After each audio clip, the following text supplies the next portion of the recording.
Howdy, my name's Ryan Finglass and welcome to Between the Bears and the Bulls. My mom, Kelli Finglass, has been the director of the Dallas Cowboys Cheerleaders since 1991, a role she stepped into at just 27 years old. And before becoming director, she herself was a cheerleader for the Cowboys for 5 years, joining the organization back in the mid-1980s. Throughout her career, she transformed the DCC into more than just a sideline entertainment group. She built a globally recognized brand, a self-sustaining business, and under her leadership, the DCC expanded into TV shows, merchandise, calendars, Barbies, and sponsorship appearances, and unforgettable performances alongside iconic artists including Queen, Dolly Parton, Casey Musgraves, Creed, and so many others. The legacy of the DCC under her direction even landed a place in American pop culture history with their famous uniform featured in the Smithsonian Museum in Washington, D.C. She's a trailblazer, a brand builder, and most recently was named one of Variety magazine's most powerful women in reality TV. We truly appreciate you joining us today, and I'm excited to share our conversation with my mom, Kelli Finglass.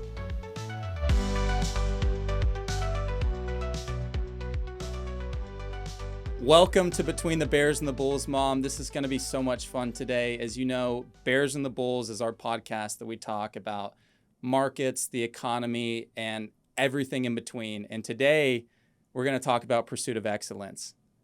You've had a career with the Cowboys for almost 40 years. Do you ever stop to just pause and think about what's happened in those last 40 years? I don't, because I'm still real busy. Someday I will. But in working at work, we're working on a book, and I do when I'm preparing a story or a speech or something like that, but typically no. I did today, though, when I was driving over here, I was listening to the radio and Queen came on, and I had kind of this moment of that when people ask me what are some of your proudest moments, getting the cheerleaders to perform with Queen after I became obsessed with Bohemian Rhapsody, the movie, and the band, and Freddie Mercury, as you very well know. That was a great moment and an accomplishment that I'll never ever forget. Yeah. And having y'all there, you were there, you saw it live. I was there. That was really cool. Y'all did it twice, actually. Yeah, we have Twice now at their invitation. Yeah. First time I was begging and knocking on their door, and the second time they came back to us. Yeah, we're going to talk about it later today about where you draw your inspiration from. But I think just as a living example of that, when y'all redid the guest bedroom in your house, what did you name it? The Mercury Room. It's also the Lindell Suite. Yeah. Because Samantha, your sister, my daughter, gave me that map of Lindell, and you know how much I love Lindell. But it's the Mercury Room because the carpet that I chose is a pattern called Zanzibar, and Zanzibar is, in fact, the hometown of Freddie Mercury. Mm-hmm. So I've got a little bit of that in my place, too. I've got ZZ's. That's right. The little plant that's a Zanzibar gem, I think is what it's know called, but they're the only plant that I haven't killed in the past they've literally lasted me 4 years. Yeah, they're very hardy, very sturdy. I just sent Grandma Sylvia a ZZ plant for her birthday. Yeah. That's going to be my signature plant, but I didn't know they were from Zanzibar till you told me that. Yeah. So you've taken the research and the fandom further. I didn't. Well, it's to your credit. I got that little plant app that you loved where you can take a photo of a plant and then it tells you exactly the name of it. I didn't know what I bought. I just thought they looked good. But thank you for taking the time out of your packed schedule to be with us today. And I want to go back and start and think about your career. So those last 40 years, there's been a lot. And I had to do some research to just kind of get my notes in order for this podcast that we're doing today. And I mean, a lot of this was a shock to me when I had to go through and actually read it. So a shock? A shock because of how much you've accomplished. I mean, you've done a lot of really incredible things, and whenever you list them out, I think that's when you can kind of see and step back. So these are the highlights that I found. You started your career at the Cowboys. You started as a cheerleader. You auditioned in 1984. Mm-hmm. How old were you at the time? I was at TCU and a freshman, so let's see. 19 is actually when I made it. 19. Mm-hmm. You did that for 5 years. You were the first cheerleader to be invited back for a 5th season without re-auditioning. You became the director, and this one was one that stood out to me. At 27 years old, you started the career of what you do today. That was your starting point, and that was in 1991. From there, you transformed the DCC into a self-sustaining business unit within the Cowboys organization, which I know we're going to talk a lot about business today, and especially how DCC has transformed since you took over.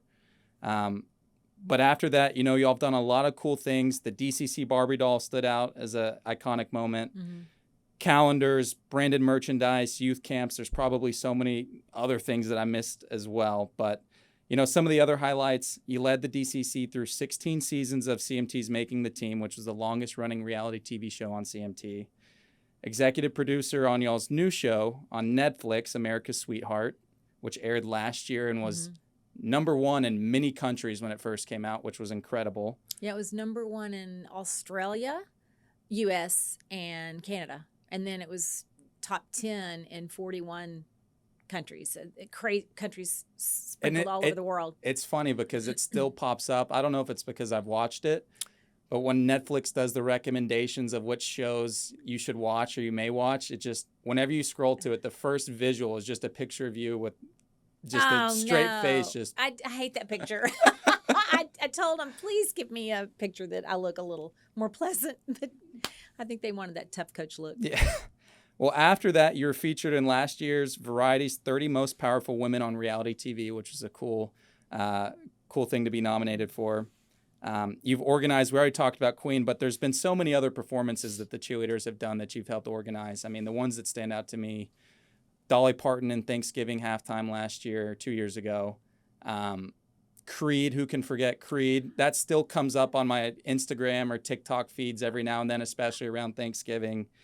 Pitbull is another big one. I remember Kenny Chesney whenever I was a middle school football player, and he had all of us line out on the middle of the field. That was another cool one. That was awesome. We used all of your group from our local, let's see, how old were you then?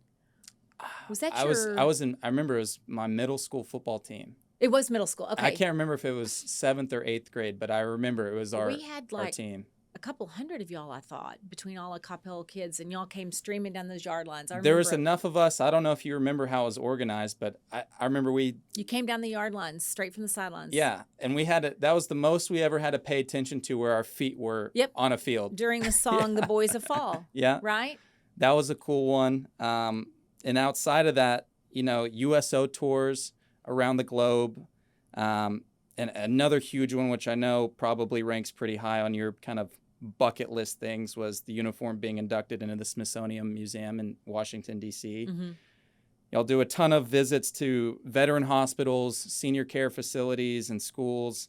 And then most fun for most Cowboys fans is you were a part of the 3 Super Bowls that the Cowboys won in the 90s. I wore one ring today. Got stuck in the door. What year is that one? This was 95. This was in Tempe. This was against Pittsburgh, I believe. Yeah. It's cool whenever you actually get to see these, because they have, maybe it's the men's ones. Does this say Finglass on it somewhere? No, see, the women's are a little smaller, but your dad has the big Finglass Super Bowl ring. So that was a short list of accomplishments of yours that I compiled and just did some research on. And like I said, I was like, my God, I didn't even realize my mom did all this stuff. I know. Is there anything that I missed that stands out as well? Raising 2 very healthy and successful children would be my #1. Yeah. Well, thank you for that. It's kind of funny because I don't think you and Samantha even really ever thought I was a cheerleader, because we don't really have pictures around the house. No. So I appreciate you doing research. Someday you'll be impressed with me. It was impressive to go through all this stuff. And I think the most impressive thing, you know, again, going back to where you started at 27 years old, what was your vision? Did you have a vision? Did you realize that was going to be the starting point for your lifelong career? Well, I definitely knew it was a starting point, and I knew it was a passion point, and I knew it was very natural for me. But I do remember my first board meeting, which was with Jerry Jones in the room, and Coach Johnson, Jimmy Johnson, was in the room. It was a very small boardroom, and I was probably the only female in there at the time. And I literally, you know, you hear it all the time. I had a yellow legal pad, but I had a sheet of paper that I just plowed through all my ideas, because part of the job was to manage the cheerleaders, as I knew very naturally, because I'd been a cheerleader and had thrived in the environment. But part of my challenge too was to make it not be a cost center.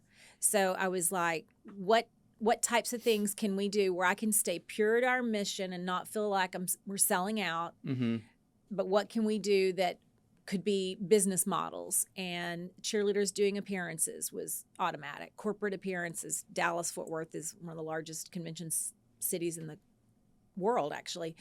So corporate appearances, corporate performances, the girls are beautiful. Why don't they model? Why don't we do published modeling? Camps for children, half of them, Emma included, is a dance educator. Why wouldn't we create camps and dance clinics and workshops where we're educating young dancers? So, yeah, I had a whole list in my first meeting. They were probably like, oh, dear Lord. That's pretty impressive to go into your first meeting with, here's all the things that I want to accomplish. I probably had about 30 things, and I don't have that sheet of paper. I have to ask, did they ask you to prepare that list, or did you just walk in buttoned up, here's what I want to tell Jerry Jones and the Cowboys organization and my ideas for the cheerleaders moving forward? The second. I think I walked in with my to-do list. Wow. My own passion projects. But some worked and some didn't. I did learn we don't do outside camps in July. Yeah. That was, I mean, I've made my mistakes. Had several ambulances later on that one because we had an outdoor full day camps, and it wasn't the kids were fine. It was the parents on the show off day that were starting to get overheated. Yeah. But no, it was all just here I had this group of, elite performers, many dance educators, beautiful, so I knew they could model. Obviously natural ambassadors and conversationalists, so the appearances were normal, and I took what we already kind of did and developed businesses around what I thought was the right, the right area to go in. I said no to a lot of things too, but those were some of my initial ideas. Was it ever your idea? Or let me ask this then. Whose idea was it to say, let's put some cameras behind the scenes and document our process and build a reality TV show with CMT, first started making the team? We always had a local cable station that would film auditions, and it was Irving Community Cable. I mean, it was really local and really small. But I knew at the audition process, we see so many talented technical dancers. You've seen them. You've been to them too with your judging papers and your buddies. But I knew the audition process was something that people would be fascinated with. American Idol was starting. People were liking to be judges and critics, and they liked the process. And we did the pilot the first year, and it was a hit. And then the rest is kind of TV history. But I wanted people to be able to see how talented the cheerleaders were before they made it to the field and completely outside of the field. So that's what CMT was.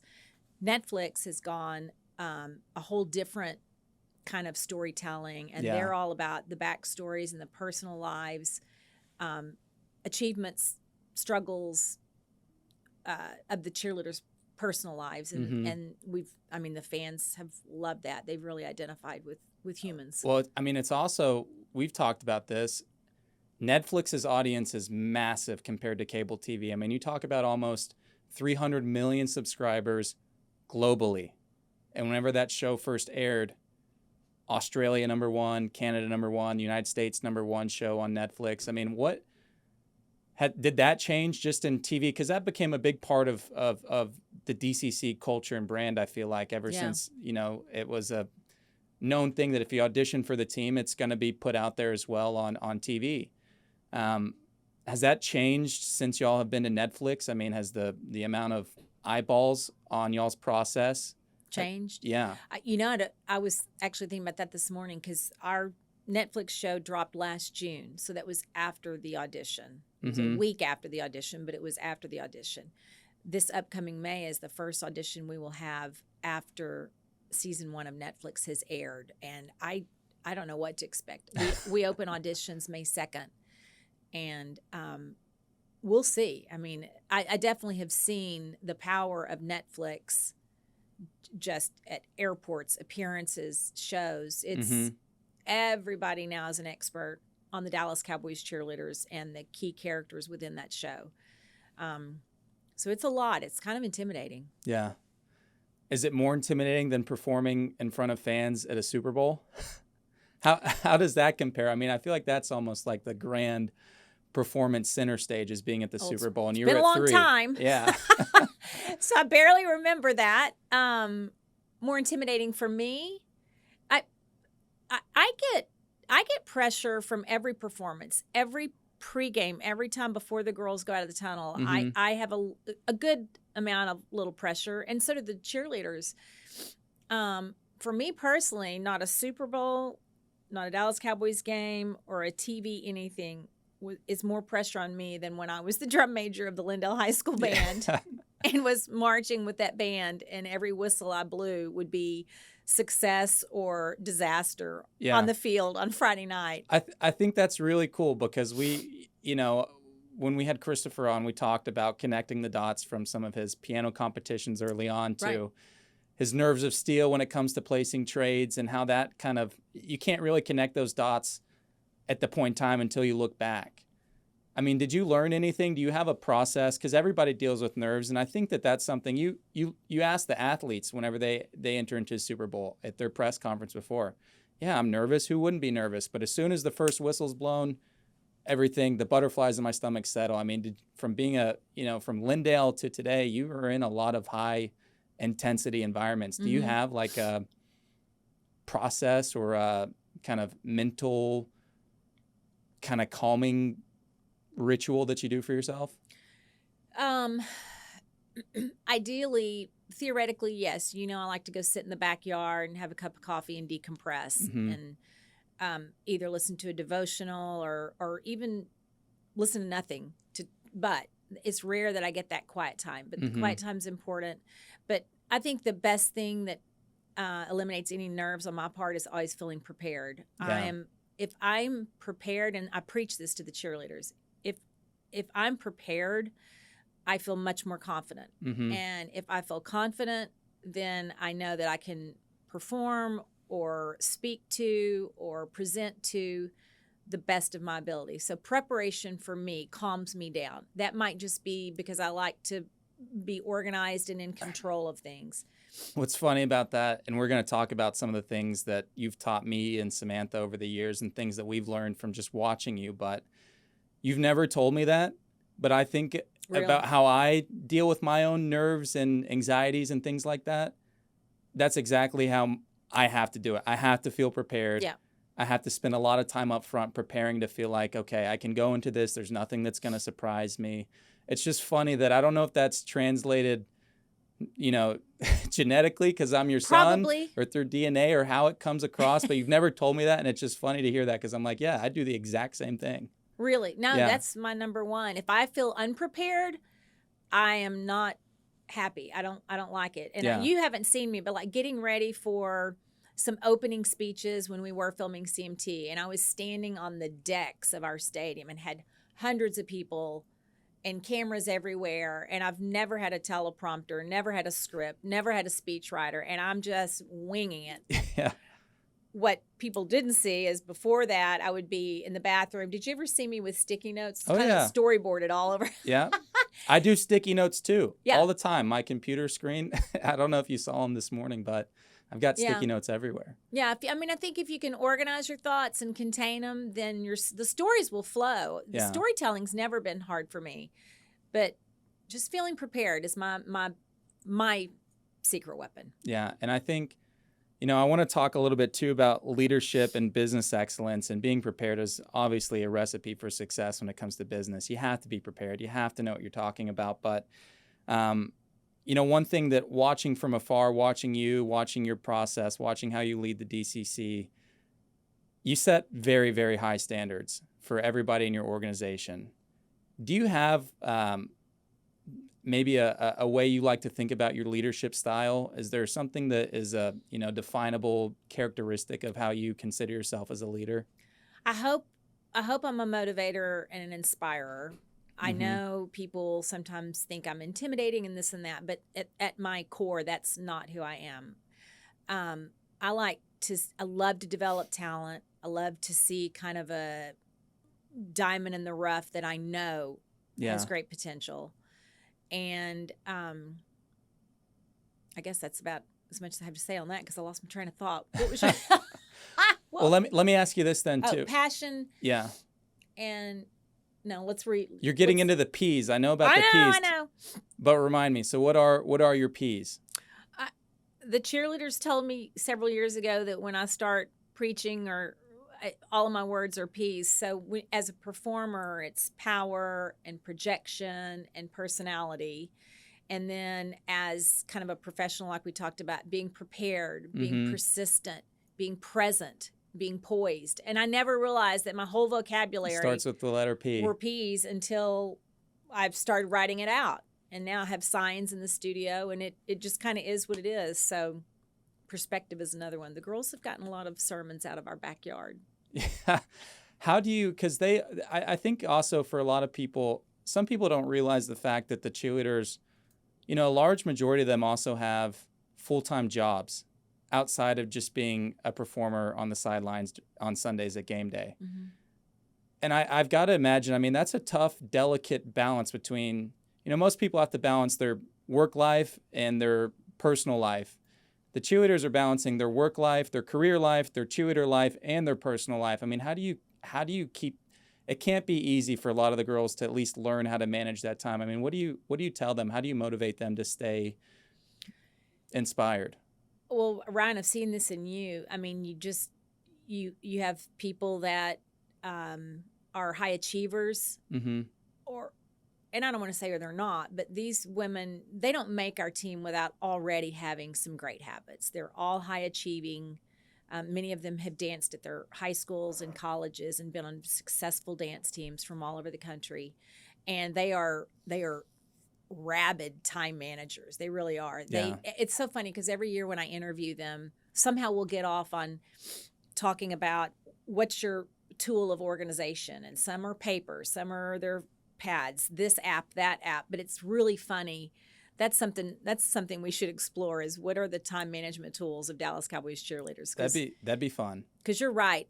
Kelsey, for example, who's in our Netflix show, she is a pediatric nurse. And she actually was an in-home nurse and cares for a child. And she would have to be at work, let's call it 5, 6, 7 a.m. every morning, and cared, 100% mental focus on the child during the day, and then would come to rehearsals. And unfortunately, I don't want to say their personal lives take the back seat, but they pour a lot of their time and energy into being a Dallas Cowboys cheerleader. But I understand that. But they're also young, and I've also done that too. When I was a cheerleader, I was going to college and working and cheering. So when you're young like you are, you just have more energy, but it definitely takes time management. Yeah. We, I think our generation, that's why we're all so obsessed with coffee, because we have so many things going on. I didn't start drinking coffee until I think college, but I even think so too that the girls' demands keep growing as y'all keep growing as a brand globally. Now it's Netflix, now it's appearances with Netflix. On top of all the things, y'all just keep building on top of things that y'all do, and now most recently y'all are going on tour around Texas. Actually, I am. Well, 2 tours. I just got off the phone we've got a group in Germany as we speak on a USO tour. And, to make it a little bit more lighthearted, I FaceTimed them, and they're like, oh, Kelly. And they're like all in a bus. They're all going to dinner together. They're having the time of their lives. They've had completely full shows. They've been with American troops, their families, their children. And I could tell they were on cloud 9. Yeah. And I loved seeing that. They're on their 86th USO tour, and I did many, many of those until I had children. Mm-hmm. And they're amazing. So there's that tour, and then we have this new tour we've come up with. It's our Texas tour, and we're taking a live Dallas Cowboys cheerleader show on stage on tour in Texas. We're going to be in El Paso, San Antonio, Austin, Midland, and then Dallas, and we'll be doing a live show, bringing some of those solo dances and technical dances to the stage, some of the football routines, including Thunderstruck, to the stage and audiences around Texas. And I've got to figure out exactly how I'm doing it, but we're having an audition on the road as well. So in those 5 cities, we'll have auditions to pick some people to be invited into finals at Frisco. Wow, I didn't realize that y'all are doing touring auditions now too. That's really cool. Yeah. So that's where my mind is spinning now. This is what keeps me up at night, is all these new opportunities. I'm still spinning. Yeah. With ideas. Do you ever stop and pause and think about kind of your impact that you have on girls off the field after they're done cheering, after their cheerleader career is done? Because I think one of the things that's really cool about having you on is being able to experience and live that in our day-to-day here at Beavers Wealth Management. Emma Beavers, she's on the team here at Beavers Wealth Management. She credits you for a lot of things, and a lot of the things that we do here that are almost, core values of what we do. Things like writing handwritten thank you notes is a big one. Making people feel special is also, I think, the core idea that you kind of translate and teach these girls that they take with them off the field. Because Emma says it, I always hear her quoting around the office. It's not about the performance. She's like, your mom always told me this. It's not about the performance. It's about how you make people feel. And I think that's a testament to your leadership, that these girls carry that lesson with them after they're done cheering. Yeah. Well, I mean, I've developed those ideas through the years, but at the end of the day, with my experiences with the Dallas Cowboys Cheerleaders, are the meaningful moments. Those handwritten thank you notes, those actually originated from your grandmother, Grandma Cece. Yeah. But yes, I'm passionate about handwritten thank you notes. But not always trying to be the interesting person, but be a person that is interested in you, I think, is important. And our cheerleaders, since they're ambassadors, they've always had to, you do, their job is to brighten the room, energize a room, lift spirits while they're there. And then hopefully when they're not there, that handwritten thank you note or the picture that they left behind means something and is a bright spot for people. Like you, I saw in your office, you have your Masters golf tournament flag on the desk, and the golfer signed it. Those types of things have lasting moments of pride and inspiration and happy moments. So, yeah, I'm glad Emma, and I've seen it with y'all, because as you know, I'm a client of Beavers Wealth Management, because I don't know what I'm doing in that industry and field. But I've noticed, of course, all the podcasts and the interaction with your clients, but the gifts and the Rice Krispie treats that we get on our birthday. Oh, yeah. How y'all make people feel, for sure. Yeah, I think that's what we believe in. It's a core process here at Beavers Wealth Management. It's one of our pillars. Our mission statement is to empower and educate the families and businesses that we serve. And so I just find it a lot of fun to go through and hear Emma say something like that, and then see, exactly where that kind of came from, where she learned it, and then how it's being applied in her professional career, because it's been a number of years since she's been a cheerleader, and she still holds those lessons close to her, which is really, really cool. So I don't know if you ever take the time to think about your impact off the field. I don't, but I appreciate you noticing that, because I did see a former cheerleader at a wedding recently in Lindell, my hometown, as you know, and she was a former cheerleader, and she came up and was sharing with me some things about how it had changed her life. So I know that. I mean, I see their lives transformed. I do see that, and I see it probably the most at our alumni reunion halftimes, when the alumni come back together. Yeah. And I have this field full of hundreds of women that I have coached. That gives me great, great joy. And then they'll all go off and have their own little parties and get-togethers, and then they'll start FaceTiming me, having fun together. When I see these relationships that would never have happened if they hadn't been in our organization, that gives me great, great pride and joy. Yeah. It's also something that I think I wanted to ask you, as a lot of people look to you as their source of motivation and inspiration, where do you find your inspiration and motivation? Yeah, it's funny you asked me that, because somebody asked me that the other day, and I was just immediately, I was like, my children. I get inspired. We'll start crying. I get inspired by y'all. I do. You're very successful. You're driven. It's hard for me sometimes to wake up and go to work. I'm tired, I get tired, and then when I know that you're at work, bright and shiny and Samantha, that helps me not be lazy.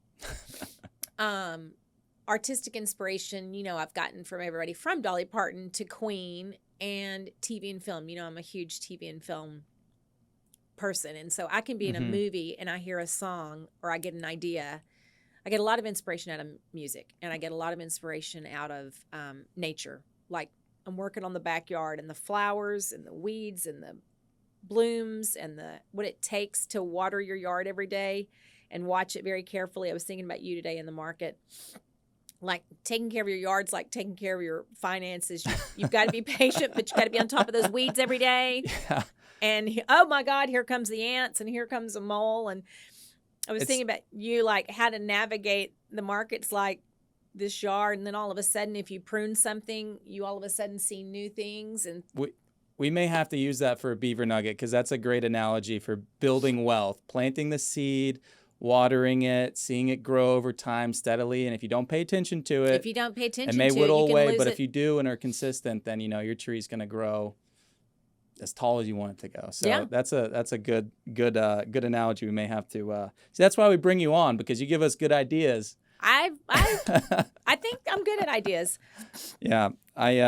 Is there anything to, obviously, when you were 27 starting out, was your motivation different back then?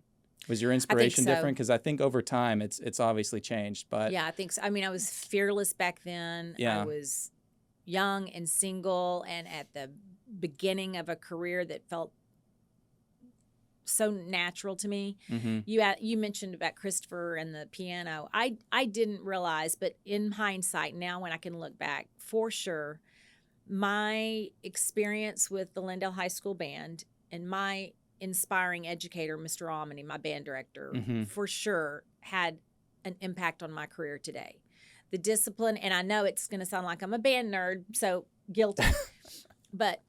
And we've talked about this with your football, your youth football through high school football, the discipline and dedication that I had to learn and deliver in high school still is something that just comes very natural to me. Because somebody was asking me about that. Were you a leader when you were younger? I was like, I guess I was. I was student council president. I was drum major in my high school band. So I did take on a lot of responsibility at a young age. But it wasn't for ego or title or career. It just, I guess, was natural for me. Yeah. We talked to Tristan, who you know, and one of the questions Christopher had asked him was, obviously a background in being an athlete, how has that kind of translated into his entrepreneurship? But you're exactly right. I mean, when I think about my life and my career and the things that we do here at Beavers Wealth Management, my kind of structure that I set is the same structure of how I get things done that I learned from going through, Coppell football for 18 years, basically. Yeah. And it's always interesting because as you get older, you can't really see those things, but then you can look back and you're like, okay, well, I always feel this burden to have a sense of urgency when I get things done. What did my coaches preach? They preached urgency. If we weren't on the line at the field at 6 a.m., we had to start running laps, And some of those things, it's still a motivating force that kind of pushes me in the background to keep working, keep getting 1% better every day is one of the things that they preach. So that's. I remember you leaving the house at dark 30 in the morning to go to football, and I thought it was insane. You remember the time you backed into my car going to football practice? Yeah. While you were away on a calendar shoot. Well, that was the school bus incident. Yeah, that was bad. We don't need to go there. Okay.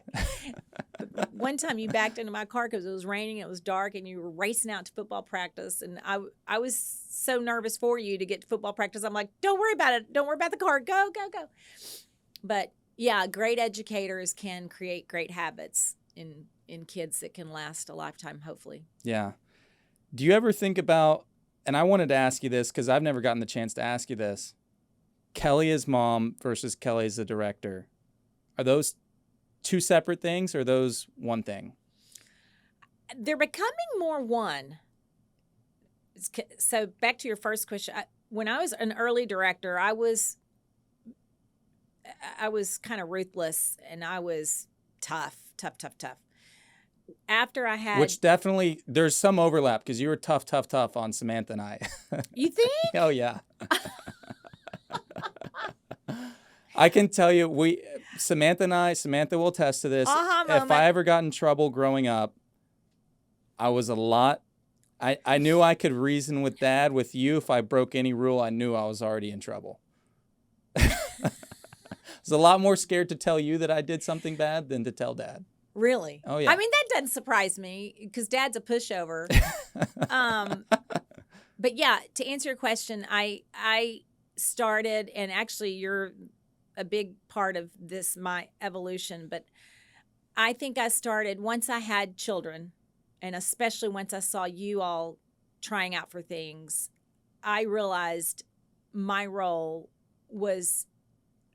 felt differently, but that's when I realized, oh my gosh, with one vote or one conversation, I'm impacting their life, their parents that are back at their hometown, their spouse. So I think I'm a better coach once I became a mom. Mm-hmm. But I also hope that I'm a good mom because I'm a coach. Like the girls now they're kind of like you guys. Y'all make fun of me and laugh at my aging mistakes. Like when I was on the phone with the cheerleaders in Germany, they were like, well, we left you a FaceTime message. And I'm like, well, where do I go to find a FaceTime message? They're like, Yeah. Don't worry about it. We'll show you when we get to rehearsals, because they know technology is not my best skill set. So I think That's why you appointed me the head of IT at our household growing up. I know. Right? And I need you to fix the Hulu on the living room TV because I can't get it on. And Okay. I've got to see Handmaid's Tale. You said something there that was really interesting, how becoming a mom, you feel like made you a better coach. I became more, I don't want to say empathetic or sympathetic, but this actually is a story with you, and I've told it to other people. I don't know if I've ever shared it with you. You were trying out for I think it was middle school basketball. Mm-hmm. And you were going, and all your little buddies were trying out, and that was my carpool week, and I dropped you off, and good luck, and off you go. And then when I picked you up that afternoon, and you came and you got in the car, and by this time you had graduated to front seat. So you were sitting right next to me, and I didn't want to put pressure on you, but I was like, well, how'd it go? And you wouldn't answer me. And you were sitting just looking straight ahead. And then I saw this huge crocodile tear just start coming down from your eyes down to your chin. And I'm just driving. I'm like, uh-oh. I knew then you hadn't made it. But then you told me your friends had. Mm-hmm. I had that first mommy pain of he didn't make it. And I didn't want to upset you, so we went home. But then the next day when I was driving you, I said, well, did the coach tell you anything? Did he give you any advice? And you said he didn't say anything. I think they may have just posted names on it. I think they did. I think we got to the locker room and they had like just a list. If you made it, but to be fair, basketball was not my strong sport. And I don't know if you remember this, but growing up, I stopped playing basketball because I'd foul out of every game. Foul. Oh, foul. Foul out of every game because I thought it was football. I would tackle kids in basketball. So I wasn't. Is that why? I think I was most upset because I wasn't going to be able to play with my friends. With your friends, and I was too. So. But we still had football and we still had lacrosse, and those ended up becoming, the place we all ended up, playing throughout high school. But that moment in time, Ryan, was a game changer for me because I at that point, and this is what a whole 16 seasons CMT is on, is when people are making our team and when they get cut and they come into my office, I try to have a conversation with them to tell them why. I don't. Mm-hmm. I knew then I never wanted somebody to try out for my team and not know why they didn't make it, or if they should try back out again, or work on this or work on that. So that's the premise of those conversations that originated from me seeing this and observing it with you. Yeah. And that was 16 seasons of television now, is those conversations. It's funny to think about that, isn't it? Because if I had that not happened, that idea, maybe you wouldn't have had such an important field to have the responsibility to tell somebody the reason why they didn't make it. I just wanted to I knew then being honest was a gift I could give them. And, take the mystery out of it. Be honest with them so that they can still have hope, if it's not for our team, for something else, which I've had those conversations of, hey, you're not this style of dancer, but you'd be great in the modeling field or this or that.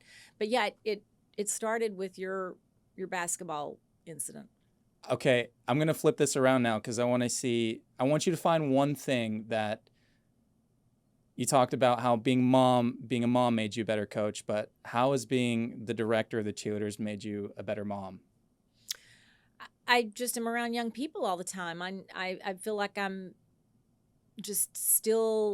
surrounded by young people and young ideas, and I hope that somewhere manifests. I don't know. I mean, you're coaching a group of 36. Are there any things that you can think, kind of like that basketball example where it's like I had an aha moment at rehearsals and I was like, okay, this is a good lesson or a good way to approach something with Samantha and I growing up? That's a tough question. There's just so many common things. Like all the cheerleaders we have like 6 weddings a year.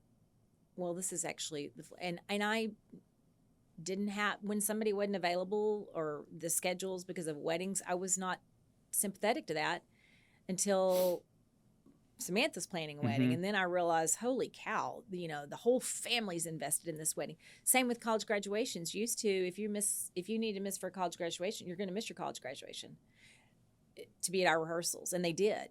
And then, once I was involved with y'all's and saw how important it is to the families, we actually started having auditions after college graduations. One time we held a college graduation from all the girls that couldn't go home.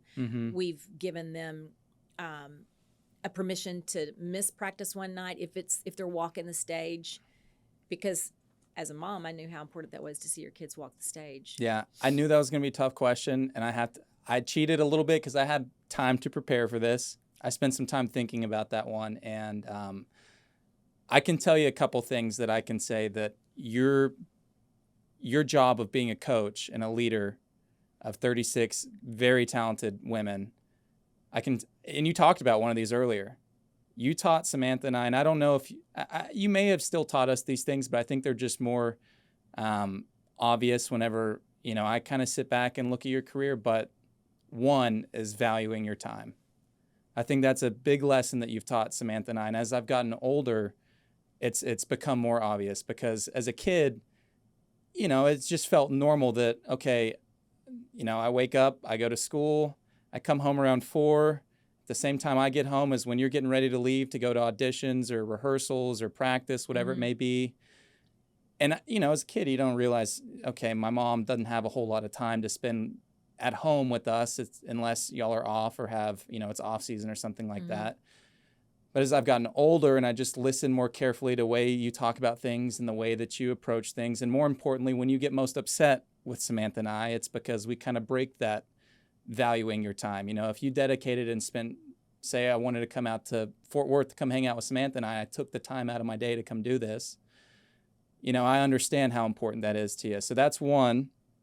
The other one is, and this goes to you, having such high standards for everything that you do. I even said this in a best man speech at a wedding about another friend of mine, because I learned it from you, and I could also see it in him, with that choosing the hard right decision over the easy wrong decision is not an easy thing. You can always sit back, and there's probably a path of least resistance, and it's the easier decision to make, but it's not the right decision to make.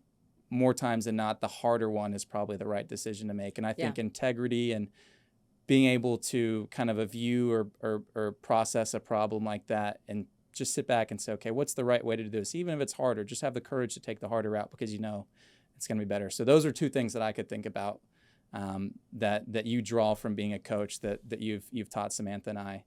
As a mom, is there anything that was important to you to teach Samantha and I outside of those kinds of things? Oh, wow. Well, of course. There's probably a lot, but. Yeah, respect for each other and for our family. And, we're an interfaith family, so that's been very colorful as well. Acceptance, tolerance. I think it was, unfortunately, you grew up in a neighborhood that's very diverse. But yeah, I always want to make sure that you guys have acceptance and tolerance and appreciation for diversity within your friends, your family, your neighbors. it just makes your world a better place. I mean, you now have friends all over the world as well. Yeah. Right. So that was something. Respect and manners and family first, but work and success. Making sure y'all both didn't really have a choice. I think when it comes to are you going to go to college or not, and I'm glad for that. I'm glad we had a 529K. Not to talk Bears and Bulls markets, but and that helped us pay for your school. But I think at the end of the day, the thing that I would want y'all the most is to have great relationships with the people around you and be present with the people around you. Mm-hmm. And know that you did everything you could. I was actually talking to a coworker today about something that we were trying to make happen, and it just didn't happen. And you may not remember this, but this was definitely something I always told you and Samantha was, if you know you did everything you could, Mm-hmm. if you know you emptied your bucket and you put everything on the line and it didn't happen, then you move on, you press on. Yeah. But if you didn't, and you look yourself in the mirror and say, that wasn't my best podcast, or that wasn't my best presentation, or that wasn't my best football game, when you haven't done your best. So do your best. Yeah. I've a great example of that. Something that I did recently was a couple years back when I did my first marathon. A big motivator for me was that I wanted to find something, outside of work, something personal, something for me that challenged me to where I didn't know. I mean, I didn't know if I could run 26 miles. That was never my goal as a kid. Football with running was always conditioning. I mean, that was never something that I thought I would ever set out to achieve. And even when I first kind of started that journey, I didn't know if I could achieve that. I didn't know what I was capable of. Mm-hmm. And I just remember telling myself, and because it gets tough training for a marathon. It's a lot of miles. You're out there alone. Just you either listen to music or you listen to the birds chirp. And you just have a lot of time to think. And I just remember I was on a run. It was hot. It was so tough. And I just reminded myself, I was like, I really just want to know what it feels like to put everything I can towards this one goal. Right. And if it means I cross the finish line, great. I knew that I did everything that I could. If for some reason I get out there, 3 months later, this was early in training, I was like, if I get hurt, I don't want to have the doubt in my mind that, the reason I couldn't complete this is because I didn't give my all. So that is a strong lesson. Yeah. No regrets. No regrets.